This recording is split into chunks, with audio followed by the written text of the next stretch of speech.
ఉంది కాబట్టి బాగా నీళ్లు తీసుకోగలుగుతున్నారు గోదావరి నుంచి అనే మాట తెలంగాణ వాళ్ళు అనడం, దానికి కొనసాగిగా ఆంధ్రప్రదేశ్లో పట్టిసీమ చుట్టూనే మొత్తం సమస్య పరిష్కారం అయిపోయినట్టు, పట్టిసీమే ఒక అద్భుతమైన ప్రయోగం అయినట్టుగా ప్రభుత్వాన్ని సమర్థించే వాళ్ళు చెప్తున్నారు. పట్టిసీమను సమర్థించడం వ్యతిరేకించడం అనే దానికన్నా పోలవరం ప్రాజెక్టు కన్నా పట్టిసీమే ప్రధానమైనట్టుగా చర్చనీయాంశం కావడం ఇక్కడ ఆందోళనకర అంశం. అందుకనే ప్రభుత్వం దృష్టికి సమాజం దృష్టికి కొన్ని వాస్తవాలు చెప్పడం ఈ మీడియా సమావేశం యొక్క ఉద్దేశం.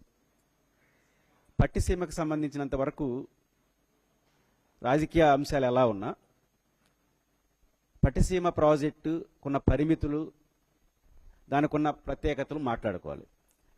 పట్టిసీమ అంటే ఏంటి? పోలవరం ప్రాజెక్టుకి 2 ప్రధాన కాలువలు ఉంటాయి. ఒకటి కుడి కాలువ, 2 ఎడమ కాలువ. కుడి కాలువ అప్ టు కృష్ణా డెల్టా వరకు వస్తుంది, ప్రకాశం బ్యారేజ్ వరకు. ఎడమ కాలువ విశాఖపట్నం వరకు వెళ్తుంది. వైఎస్ రాజశేఖర రెడ్డి గారు 2005లో పోలవరం ప్రాజెక్ట్ని టేకప్ చేసే సమయానికి అనుమతులు, నిధులు, పర్మిషన్స్, అన్ని రకాల అనుమతులు తీసుకొచ్చే క్రమంలో ఆలస్యం అవుతున్న నేపథ్యం అందరికీ తెలుసు. ఈ క్రమంలోని 2 కాలువలు తవ్వడం మొదలెట్టారు, కుడి కాలువ కానీ ఎడమ కాలువ కానీ. రాజశేఖర రెడ్డి గారు దాదాపు సింహభాగం తీసుకొచ్చారు. రోసయ్య గారు, కిరణ్ కుమార్ అందరూ కలిసి 85% కుడి కాలువను ఆ కాలువలోనే తవ్వేశారు. ముఖ్యంగా గన్నవరం ప్రాంతంలో రైతులు కోర్టుకు వెళ్లడం వల్ల ఆ 15% కూడా ఆగింది. అంటే కుడి కాలువ 85% రాజశేఖర రెడ్డి గారు వారి నాయకత్వంలో తర్వాత ప్రభుత్వాలు పూర్తి చేసినాయి. మిగిలిన 15% పూర్తి చేసి లిఫ్ట్ పెట్టి చంద్రబాబు గారి ప్రభుత్వం దానికి పట్టిసీమ అని పేరు పెట్టారు. కుడి కాలువకే పట్టిసీమ అని పేరు పెట్టారు. పోలవరం పూర్తయితే కుడి కాలువతో గ్రావిటీతో నీళ్ళు వస్తాయి. పర్ డే 1.5 టీఎంసీ, దాదాపు 120 రోజులు గోదావరి ప్రవాహం ఉంటే 180 టీఎంసీలు నీళ్లు తీసుకునే సామర్థ్యంతో రాజశేఖర రెడ్డి గారి ప్రభుత్వం కుడి కాలువను, ఎడమ కాలువను డిజైన్ చేసింది. 85% పూర్తి చేశారు. ఆ కుడి కాలువ మీద 10% పూర్తి చేసి దానికి పట్టిసీమ అనే ప్రాంతం నుంచి లిఫ్ట్ చేస్తారు కాబట్టి దానికి పట్టిసీమ అని పేరు పెట్టి లిఫ్ట్ ఇరిగేషన్ ద్వారా జాతికి అంకితం చేసి గోదావరి, కృష్ణను అనుసంధానం చేసినట్టుగా చెప్పుకొచ్చారు. ఇక 2 అంశాలు ఉన్నాయి. ఆనాడు రాజశేఖర రెడ్డి గారు కుడి కాలువ తవ్వుతున్నప్పుడు ఇప్పుడు ముఖ్యమంత్రి, ఆనాటి ప్రతిపక్ష నేత చంద్రబాబు నాయుడు గారు ప్రాజెక్టు కట్టకుండా కాలువలు తవ్వడం కాంట్రాక్టర్ల కోసమే, ఇది అనవసరం, డబ్బుల కోసమే, కాంట్రాక్టుల కోసమని తీవ్రమైన ఆరోపణలు చేశారు, వ్యతిరేకించారు. ఇప్పుడు అదే కుడి కాలువ 80% చేతిలో ఉంది కాబట్టి 15% పూర్తి చేసి అదే అద్భుతంగా ఈ ప్రభుత్వం చెప్తా ఉంది.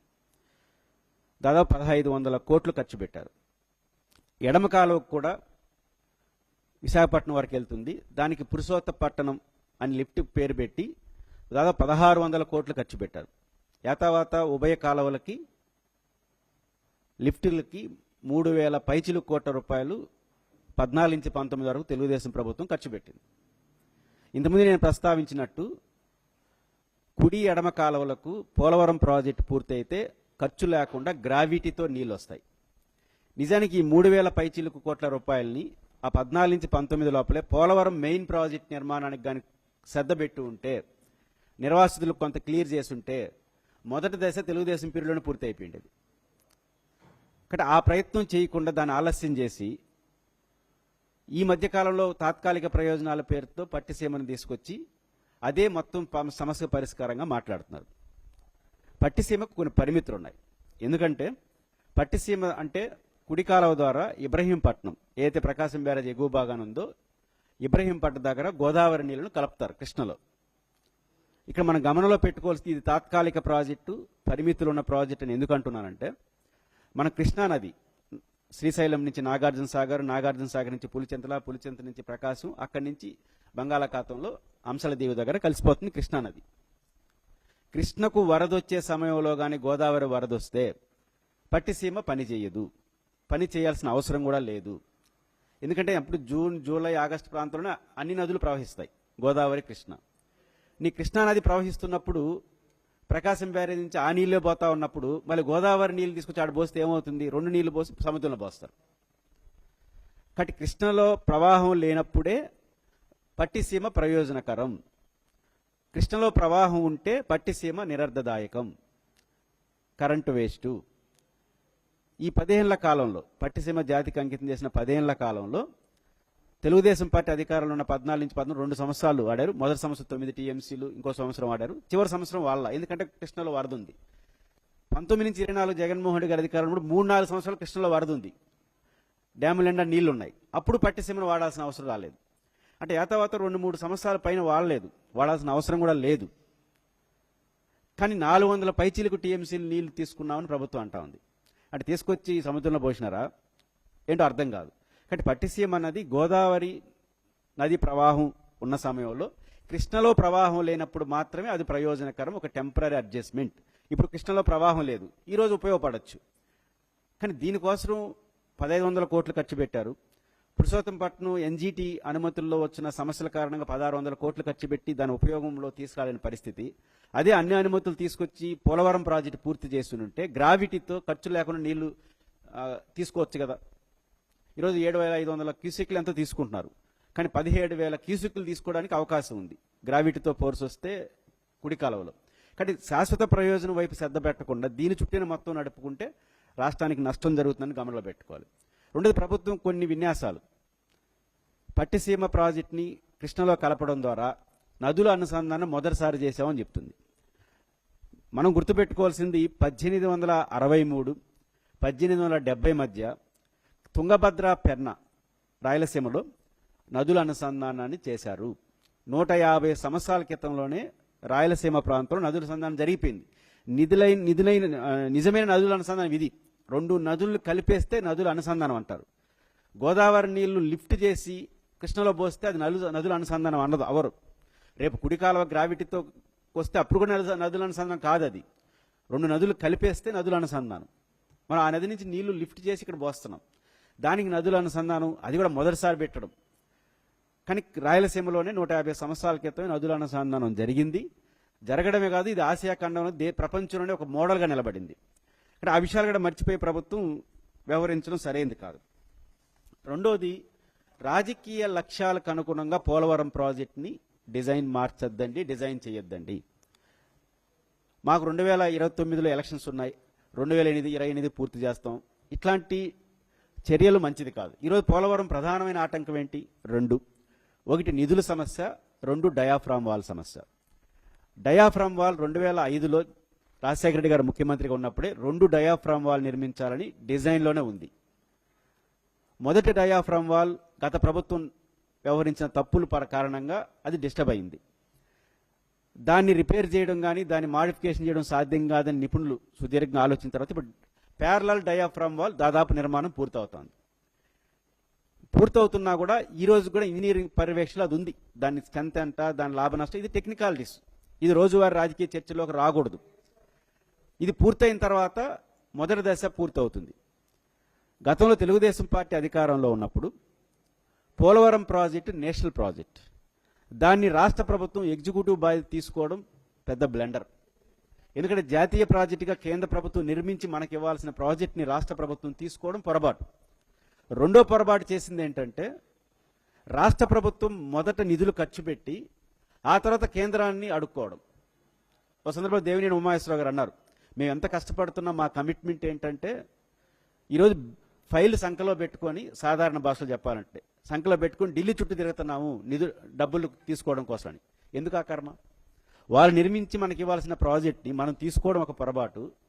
తీసుకొని ఎగ్జిక్యూటివ్ చేసే క్రమంలో కనీసం ముందస్తుగా అడ్వాన్స్గా డబ్బులు లేనని కేంద్రాన్ని అడగకుండా రాష్ట్ర బడ్జెట్ నుంచి కేటాయించి మళ్ళీ ఢిల్లీ చుట్టూ తిరుక్కోవడం వల్ల నిధుల సమస్య వచ్చింది. కానీ వైఎస్ జగన్మోహన్ రెడ్డి గారు 2023 తన అధికారంలో ఉన్నప్పుడు కేంద్రాన్ని ఒక విజ్ఞప్తి చేశాడు, సాధించాడు. అదేంటంటే, ఇది నేషనల్ ప్రాజెక్ట్ కాబట్టి మాకు ముందుగానే అడ్వాన్స్ ఇవ్వాలి. మొదటి దశ పూర్తి కావడానికి 135 అడుగుల ఎత్తులో నీళ్లు పెట్టే విధంగా మొదటి దశ పూర్తి కావడానికి నిర్వాసితులకు అయ్యే ఖర్చు దాదాపు 12,000 కోట్ల రూపాయలు అవుతుందని అంచనా వేసి, ఈ 12,000 కోట్ల రూపాయలని మాకు అడ్వాన్స్గా ఇవ్వండి అని కేంద్రాన్ని అడిగి ఒప్పించారు. కేంద్రం 2023 సబ్జెక్టు కరెక్షన్ జూన్ జూలై అనుకుంటాను కేంద్ర కేబినెట్ ఆమోదించింది. ఈయన అడ్వాన్స్ 12,000 కోట్ల రూపాయలు. ఇది జగన్ గారి ప్రభుత్వం సాధించినటువంటి మంచి ప్రయత్నం. ఆ 12,000 కోట్ల రూపాయలు ఎలా ఇస్తారు? మొదటి దశలోనే 50% ఇచ్చేవాలి, 80% పూర్తయిన వెంటనే 100% నిధులు ఇచ్చేవాలి ఇన్ అడ్వాన్స్. అప్పుడు రాష్ట్ర ప్రభుత్వానికి బడ్డను తగ్గిపోతుంది, రాష్ట్ర బడ్జెట్ నుంచి కేటాయించాల్సిన అవసరం రాదు. నిజానికి ఆ ప్రయత్నం 14-19 తెలుగుదేశం ప్రభుత్వం మిత్రపక్షంగా ఉన్న బీజేపీతో చేస్తుంటే ఈ సమస్య వచ్చిండేది కాదు. కానీ జగన్మోహన్ రెడ్డి గారు ఈ పని సాధించారు. ఇప్పుడు ఈ ప్రభుత్వం చేయాల్సింది ఏంటంటే ఈ 12,000 కోట్ల రూపాయలని సాధించినటువంటి తీర్మానం జరిగినట్టు ఇంప్లిమెంట్ చేయాలో చూసుకోండి. మొదటి దశను డయాఫ్రామ్ వాల్ క్లియర్ అయిన వెంటనే పూర్తి చేయండి.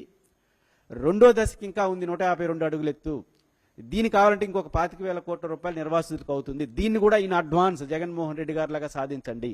మీరు చెప్పారు కదా డబుల్ ఇంజిన్ సర్కార్, రాష్ట్రంలో కేంద్రంలో ఒకే పార్టీ అధికారంలో ఉంటే రాష్ట్రానికి మంచి జరుగుతుందని. ఆ రోజు జగన్మోహన్ రెడ్డి గారు ఏరే పార్టీ, కేంద్రంలో ఏరే పార్టీ, అయినా 12,000 కోట్ల రూపాయలు అడ్వాన్స్ సాధించారు కదా. మీరు ఒకే పార్టీ ఒకే కూటమి అధికారులు ఉన్నప్పుడు మిగిలిన 25,000 కోట్ల రూపాయలు ఎంతైతే నిర్వాసితులకు అవుతుందో ఫుల్ ఫ్లెడ్జ్డ్గా పోలవరం పూర్తి చేయడానికి దాన్ని కూడా దాన్ని ఒప్పించాలి, అడ్వాన్స్గా ఇచ్చేట్టుగా కేంద్రాన్ని ఒప్పించాలి. అప్పుడే డబుల్ ఇంజిన్ సర్కార్కి ఒక అర్థం ఉంటుంది. కాబట్టి ఆ ప్రయత్నం ఈ ప్రభుత్వం చేయాలని చెప్పి ఒక అంశాన్ని ముందుకు తీసుకొస్తున్నాను. ప్రధానంగా ప్రభుత్వం అర్థం చేసుకోవాల్సిన పోలవరం ఒక అద్భుతం. 194 టీఎంసీల సామర్థ్యంతో 960 మెగావాట్ల విద్యుత్ ఉత్పత్తితో ఈ ప్రాజెక్టు రూపొందిస్తున్నారు.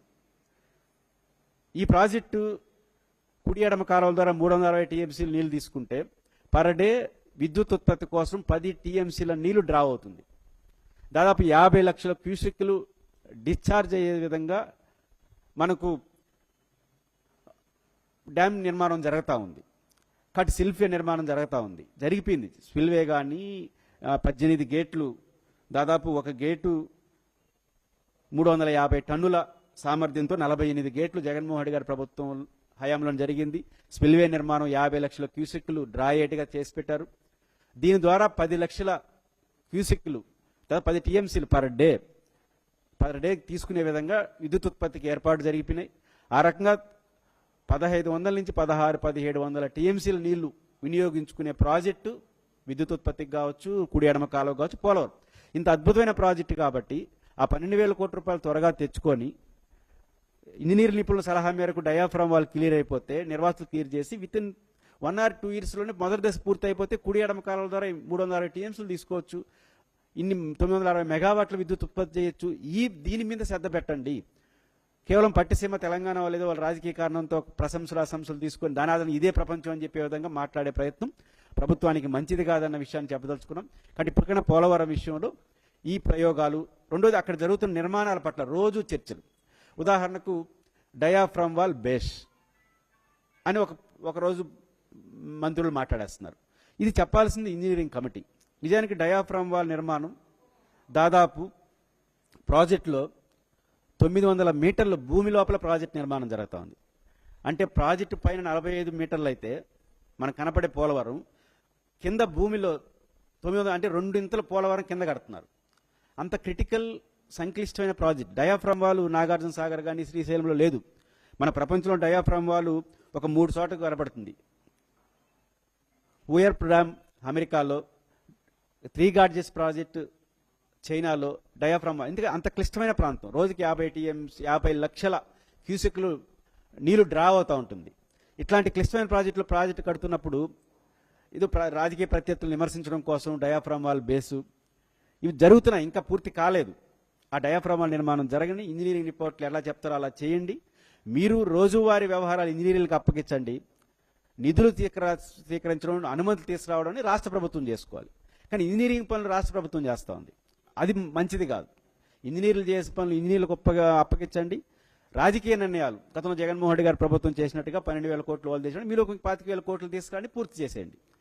కాబట్టి ఇంజనీరింగ్ పనులు ఇంజనీర్లకు అప్పగించండి.